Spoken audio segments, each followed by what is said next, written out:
What's up guys, Brian with SoCo Customs, and today we have a 2013 Toyota Tacoma that we lifted and did some engine work on. Let's get into it. First, we did the Rough Country 3.5-inch lift kit. This is one of the most versatile lift kits and is actually probably one of the better bargains in the industry. You have options to upgrade the shocks. You can even go as high as a remote reservoir shock.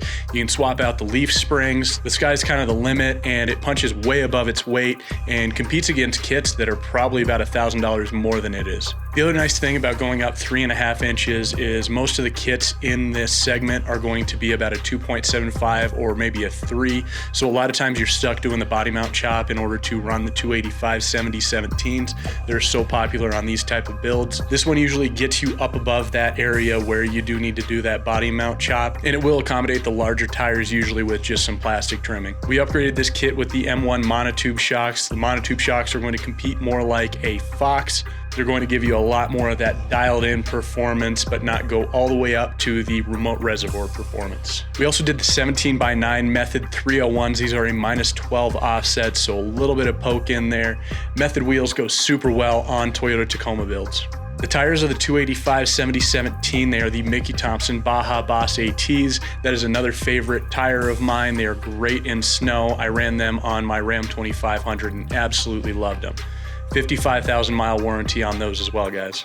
Now this 4.0 liter engine from the previous generation Tacomas isn't nearly as gutless as the current 3.6, but it definitely needs a little bit of help breathing and a little bit of help shifting and everything that we can kind of throw at it.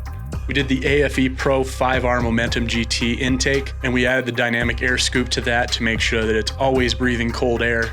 Then we did the AFE Silver Bullet throttle body spacer and the AFE Mach Force XP 3-inch 409 stainless steel catback exhaust. And then we finished it off with the AFE Sprint booster. I've always really disliked the Toyota throttles, and especially in the newer ones as they kind of move towards a drive-by-wire setup. This definitely will help out get you the response time that you need. It makes the transmission feel a lot more sure of itself, and you get very crisp shifts to accommodate the extra power that we threw at this. All right, guys, Brian with SoCo Customs. Give this video a thumbs up, give us a subscribe, give us a follow, and we're gonna see you in the next video.